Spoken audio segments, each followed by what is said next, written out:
अल्हम्दुलिल्लाह नहमदुहु व नस्तईनुहु व नस्तगफिरुहु व नु'मिनु बिही व नतवक्कलु अलैहि व नऊज़ु बिल्लाहि मिन शुरूरि अनफुसिना व मिन सय्यिआति अअमालिना मन यहदिहिल्लाहु फला मुज़िल्ल लहु व मन युज़लिल्हु फला हादिय लहु व नशहदु अन ला इलाहा इल्लल्लाहु वहदहु ला शरीक लहु वनशहदु अन्न मुहम्मदन अब्दुहु व रसूलुहु अम्मा बाद फ़क़द क़ाल अल्लाहु तआला अऊज़ु बिल्लाहि मिनश शैतानिर रजीम बिस्मिल्लाहिर रहमानिर रहीम वल्लज़ीन यकनिज़ून अज़्ज़हब वल फ़िज़्ज़ा वला युनफ़िक़ूनहा फ़ी सबीलिल्लाह फ़बश्शिरहुम बिअज़ाबिन अलीम यौम युहमा अलैहा फतुक्वा बिहा जिबाहुहुम व जुनूबुहुम व ज़ुहूरुहुम हाज़ा मा कनज़्तुम लिअन्फुसिकुम फ़ज़ूक़ू मा कनज़्तुम सदक़ल्लाहुल अज़ीम। तशरीफ़ फरमा मेरे मुअज़्ज़ज़ बुज़ुर्गों और अज़ीज़ नौजवानों, रमज़ानुल मुबारक का दूसरा अशरा शुरू हो गया है। दूसरा अशरा मग़फ़िरत का अशरा है कि इन दिनों के अंदर अल्लाह रब्बुल इज़्ज़त से अपनी मग़फ़िरत कराई जाए, अपने गुनाहों को माफ़ कराया जाए, क्योंकि ये महीना रमज़ानुल मुबारक का बाबरकत महीना और महीनों से बढ़कर है। आप और महीनों के अंदर बहुत से नेक आमाल करते हैं, आपको सवाब मिलता है, लेकिन इस महीने के अंदर जो भी नेक अमल किया जाता है, हदीस के अंदर आया कि उसका सवाब 70 दर्जे बढ़ा करके दिया जाता है। तो ये रमज़ान मुबारक की बरकतें हैं कि इंसान और एक ईमान वाला इस महीने के अंदर जितना चाहे अल्लाह रब्बुल इज़्ज़त के यहाँ से सवाब हासिल करे और अपने दर्जे को बुलंद करे। अल्लाह रब्बुल इज़्ज़त के बहुत से फ़राइज़ हैं। इंसान कलिमा पढ़ता है ला इलाहा इल्लल्लाह मुहम्मदुर रसूलुल्लाह सल्लल्लाहु अलैहि वसल्लम, कलिमा पढ़ने के बाद अल्लाह रब्बुल इज़्ज़त की जानिब से इस इंसान के ऊपर, इस ईमान वाले के ऊपर कुछ चीज़ें ज़रूरी होती हैं जो फ़र्ज़ का दर्जा रखती हैं। दूसरे नंबर पर जो जिसका हुक्म आता है उसको कहते हैं नमाज। नमाज फ़र्ज़ है। दिन और रात में 5 वक्त की नमाज़ें अल्लाह रब्बुल इज़्ज़त ने फ़र्ज़ की है। अगर कोई इंसान किसी एक वक्त की नमाज को छोड़ता है तो वो गुनहगार होता है। इसी तरीके से नमाज के बाद में अल्लाह रब्बुल इज़्ज़त ने तीसरा हुक्म दिया है ज़कात का, कि अल्लाह ने तुम्हें जो माल दिया है, जो दौलत अल्लाह ने तुम्हें अता फरमाई है, उसके अंदर ज़कात तुम्हारे लिए निकालना वाजिब और ज़रूरी है। लिहाजा अगर कोई इंसान अपने माल के अंदर से ज़कात नहीं निकालता है तो वो भी इसी तरह गुनहगार है जिस तरह एक बेनमाजी नमाज छोड़ने की वजह से गुनहगार होता है। अल्लाह रब्बुल इज़्ज़त ने कुरान करीम के अंदर बहुत सी जगह नमाज का हुक्म फरमाया और नमाज का हुक्म फरमाने के साथ साथ ज़कात का हुक्म दिया। वाक़ीमुस्सलात व आतुज़्ज़का, ए लोगों नमाज अदा करो और ज़कात अदा करते रहो। ज़कात के मसरफ़ और ज़कात का तरीक़ा और ज़कात असल है क्या, ये चीज़ समझने की है। ज़कात अल्लाह रब्बुल इज़्ज़त ने इसलिए रखी है ताकि तुम्हारे माल को साफ़ कर दिया जाए, ताकि तुम्हारे माल को सुथरा कर दिया जाए, उसके अंदर कोई गंदगी और पाकीज़गी ना हो। और अल्लाह रब्बुल इज़्ज़त का इनाम ईमान वालों के ऊपर इतना बड़ा है कि अल्लाह ने इंसान को अपनी बेपहा नियमत से नवाजा, बेशुमार दौलत इस इंसान को अता फरमाई और दौलत अता फरमाने के बाद अल्लाह रब्बुल इज़्ज़त ने इसके ऊपर जो ज़कात रखी है वो भी सिर्फ 2.5% है। 97.5% अल्लाह ने हुक्म दिया कि ये तेरे लिए है, तुझे इस माल के अंदर अपनी ज़रूरियात को पूरा करना है। लेकिन ये कमबख्त इंसान और नाअक़ल इंसान, दुनिया की गफलत के अंदर पड़ा हुआ, माल की मोहब्बत के अंदर ये इंसान अल्लाह के इस हुक्म को भुला देता है। 2.5% जो अल्लाह ने इसके ऊपर रखा है कि 2.5% अल्लाह की राह में खर्च कर दिया जाए, इसकी ज़कात निकाल दी जाए। अल्लाह ने जिनको मुस्तहिक बनाया है वो माल उनके मुस्तहिक तक पहुँचा दिया जाए। ये इंसान इसको नहीं कर सकता। अगर अल्लाह चाहते तो पूरा 100 के 100% या 100 में से 97.5% अपने लिए मुंतखब करते कि तुम्हें जो माल मैंने दिया है उसमें से 97%, 97.5% तुम्हें अल्लाह की राह में खर्च करना है, बाकी 2.5% उसको तुम अपने ऊपर खर्च करो। लेकिन अल्लाह का इनाम और फजल और एहसान है कि अल्लाह ने अपने बंदों के ऊपर, ईमान वालों के ऊपर अपना एहसान किया कि लोगों, ये माल जो तुम हासिल कर रहे हो, ये दौलत के अंबार जो तुम्हारे घरों के अंदर लगे हुए हैं, ये बड़े बड़े कारखाने जो अल्लाह ने तुम्हें दिए हैं, इसके अंदर तुम्हारा कोई कमाल नहीं है, इसके अंदर तुम्हारी कोई कीमती चीज ऐसी नहीं है कि तुमने उसको उसके अंदर सर्फ कर दिया हो और तुम्हें वो मिल गए हो। अगर कोई इंसान ये समझ रहा है कि वो मालदार अपने बलबूते पर बना है, माल अल्लाह ने उसको जो दिया है वो उसकी एक खास पहचान की वजह से दिया है, नहीं नहीं। अगर किसी इंसान के दिल के अंदर ये शुबा पैदा हो तो वो जरा नजर दौड़ाए कि तू अपनी माँ के पेट से पैदा हुआ, तेरे और भी 4 भाई तेरी तरह पैदा हुए हैं, लेकिन एक भाई दूसरों के यहाँ मजदूरी करता है, एक भाई दिन भर तसले और फावड़े उठाता है, एक भाई वो है जो दिन भर रक्षा चलाता है। लेकिन अल्लाह ने तुझे माल दिया है, अल्लाह ने तुझे दौलत दी है। अगर अल्लाह चाहते तो तुझे भी उसी दर्जे के अंदर रखते, तू भी सुबह से लेकर शाम तक मजदूरी करता, तू भी सुबह से लेकर शाम तक तेज धूप के अंदर तो तसले और फावड़े तेरे सर के ऊपर होते। लेकिन अल्लाह ने तेरे ऊपर इनाम किया, अपना फजल और एहसान किया कि अल्लाह ने तेरे भाई को तुझसे गरीब रखा और अल्लाह ने तुझे मालदार बनाया। तो इसके अंदर तेरा फजल और कोई कमाल नहीं है, ये अल्लाह रब्बुल इज्जत का एहसान है, ये अल्लाह रब्बुल इज्जत का फजल और करम है। अगर इंसान इस चीज के ऊपर गौर व फिक्र करे और देखे कि तुझे दौलत किसने दी है, तुझे ताकत किसने दी है, तुझे कुव्वत किसने दी है, तेरे पास आज 4 कारखाने हैं, तो ये किसकी बदौलत है? ये सिर्फ अल्लाह के इनाम की बदौलत है। तो इंसान के दिल के अंदर जर्रा बराबर भी गुरूर पैदा नहीं हो सकता, जर्रा बराबर भी तकब्बुर पैदा नहीं हो सकता। और अल्लाह ने जो उसे हुक्म दिया है कि अपने माल के अंदर से 2.5% अल्लाह की राह में खर्च करना है, तो वो इंशाअल्लाह जरूर भी जरूर बआसानी अल्लाह की राह में खर्च कर सकता है।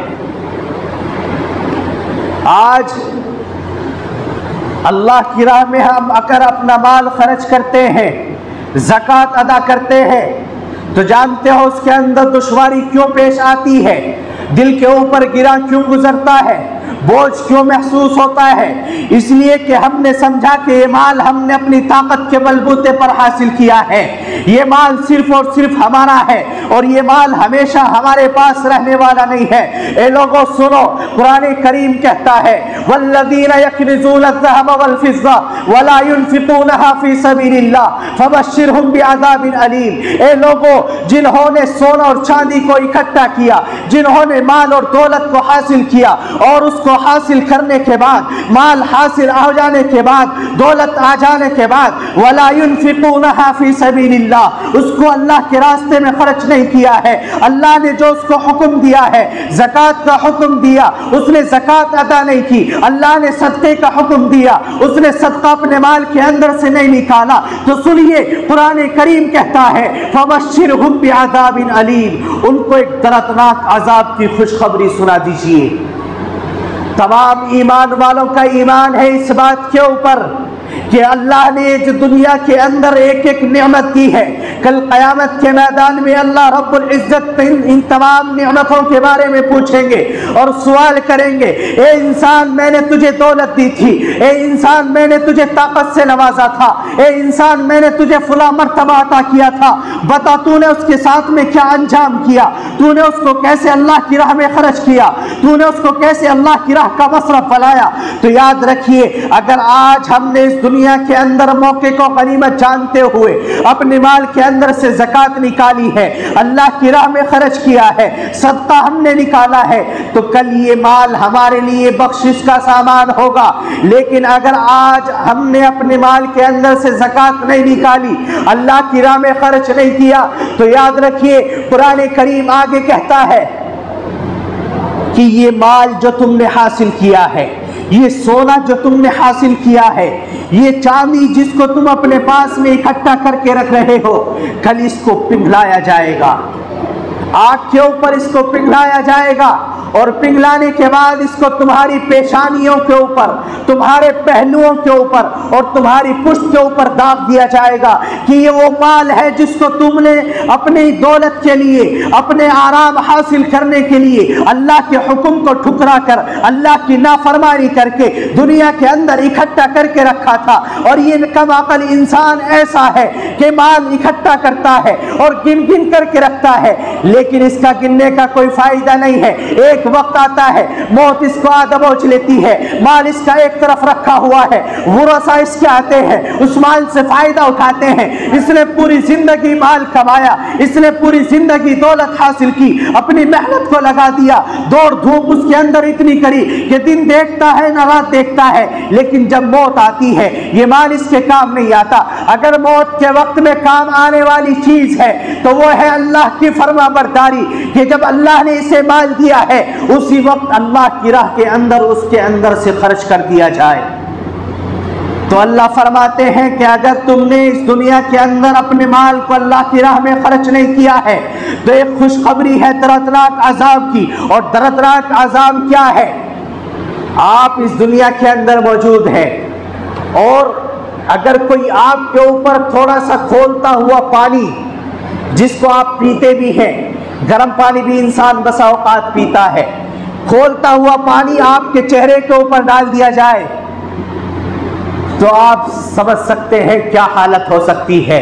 और जब कल क़यामत के मैदान में यही दौलत आपकी पिघला करके आपकी पेशानी के ऊपर डाल दी जाए और पहलुओं के ऊपर दाग दी जाए और कमर के ऊपर डाल दी जाए, उस वक्त में मुझे बतलाइए क्या हाल होगा। उस वक्त ना कोई सिफारिशी आ सकता है। ये माल जो आपने हासिल किया है, ना इसके जरिए आप सिफारिश कर सकते हैं, ना इसके जरिए आप रिश्वत दे सकते हैं, नहीं, हरगिज़ नहीं। अल्लाह ने तो आज मौका दिया है कि तुम कल क़यामत के दर्दनाक अजाब से आज अपने आप को बचा सकते हो। ये ज़कात क्या है? जिस इंसान के पास में 52.5 तोला चांदी या 7.5 तोला सोना या उसके बराबर कीमत हो, उसके ऊपर अल्लाह ने उसको साहिब निसाब बनाया है और उसके ऊपर ज़कात रखी है। ज़कात है सिर्फ 2.5%। 100 रुपये में से सिर्फ 2.5 रुपया अल्लाह की राह में खर्च करना है। और इसके कितने फ़वाइद हैं दुनियावी एतबार से और उखरवी एतबार से। अल्लाह ने आपको माल दिया और अल्लाह ने हुक्म दिया कि आपको उसके अंदर से खर्च करना है। आपने खर्च किया सिर्फ 2.5%। अल्लाह रब्बुल इज़्ज़त उस 2.5% के बदले आपके उस 97.5% माल की हिफाजत फरमाते हैं।